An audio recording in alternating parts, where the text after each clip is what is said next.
Well, first let me thank Foreign Minister Freeland for agreeing to co-host this event, and also thanks to Canada for allowing us to meet in Vancouver as well.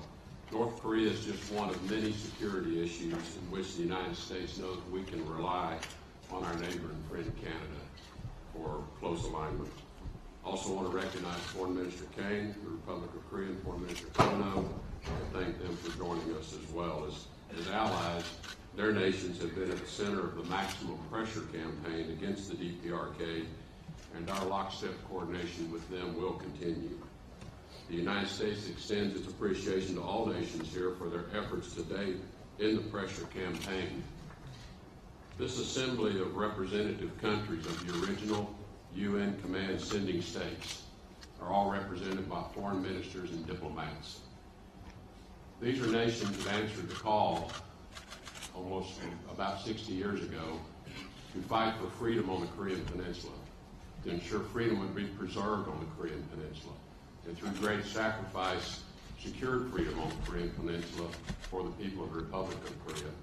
And while that conflict remains frozen in time with an armistice, all of these nations have never lost their interest in ensuring freedom is maintained on the peninsula. And I think as President Trump highlighted so well in his remarks to the Republic of Korea's General Assembly in November, the differences between freedom and democracy for the people of the Republic of Korea is striking when compared to the conditions of life for the people that live under the tyranny of the regime in North Korea.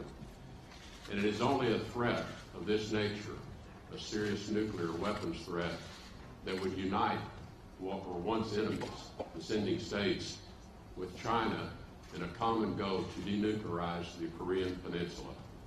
And the sending states stand shoulder to shoulder with China, with the Republic of Korea, with Japan, with Russia, and is now joined by the entire international community in saying to the regime in North Korea, we cannot and will not accept you as a nuclear state.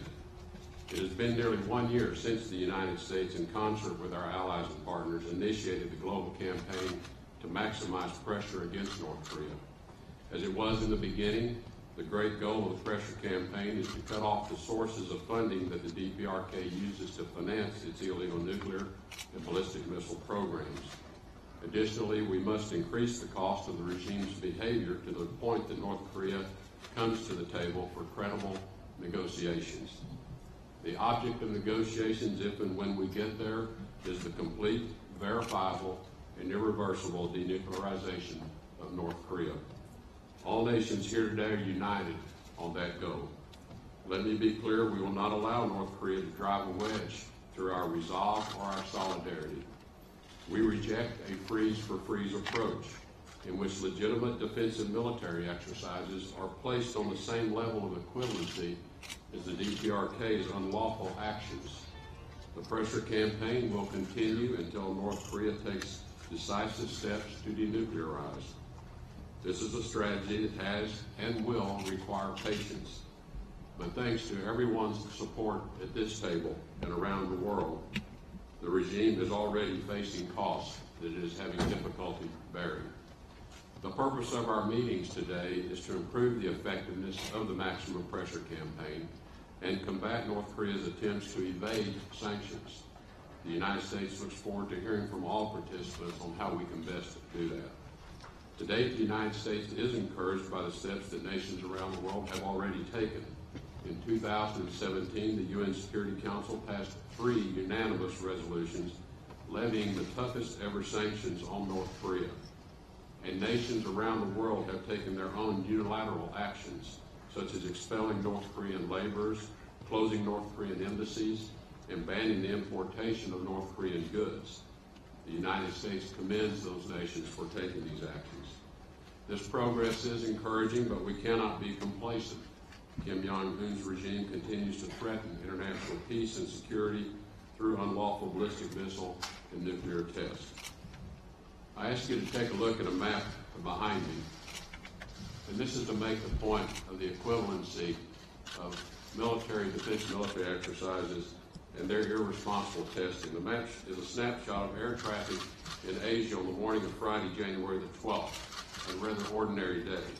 Each plane icon represents a plane passing through the region, and you can see a lot of activity is in the skies each day. The potential for a North Korean missile or parts of it to affect civilian aircraft is real. On November 28th, individuals on a flight traveling from San Francisco to Hong Kong witnessed with their own eyes parts of the North Korean ICBM test flying through the sky. According to the Federal Aviation Administration, the flight was 280 nautical miles from point of impact, and at the time there were 9 other flights within that range. Over the course of that day, according to the Department of Defense, an estimated 716 flights were due to pass within that range. The FAA says the total available seats on those 716 flights were 152,110. That's a lot of people from a lot of countries being put at risk by an irresponsible testing of ballistic missiles. My point is this: North Korea's willingness to launch missiles at any time presents a threat to people of all nationalities in the region's airspace each day. Based on its past recklessness, we cannot expect North Korea to have any regard for what might get in the way of one of its missiles or part of a missile breaking apart.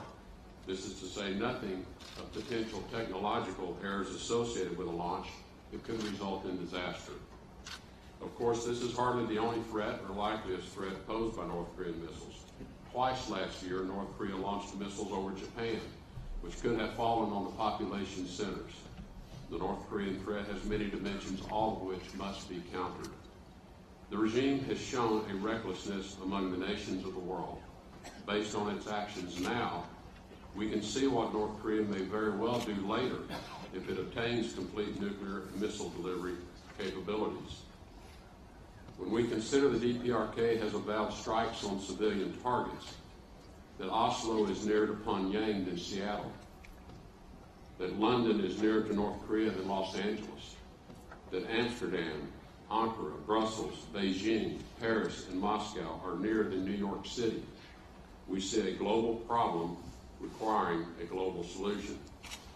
In light of North Korea's steep trajectory of aggression, we must implement a permanent and peaceful solution to avert a future crisis. North Korea's provocations have been and continue to be met with clear and substantial consequences, as are appropriate. First, we all must insist a full enforcement of UN Security Council sanctions, as this is the letter of the law. We especially urge Russia and China in this matter. Full implementation is an essential measure for the security of their people and a clear indication of their willingness to honor their international commitments. We cannot abide lapses or sanctions evasions. We will continue to call attention to and designate entities and individuals complicit in such evasive actions. Second, we all must work together to improve maritime interdiction operations. We must put an end to illicit ship-to-ship transfers that undermine UN sanctions. And third, there must be new consequences for the regime whenever new aggression occurs. We recognize that no one action or resolution will compel North Korea to give up its nuclear program. But if all countries cut off or significantly limit their economic and diplomatic engagements with North Korea, the sum total of our individual national efforts will increase the chances of a negotiated resolution.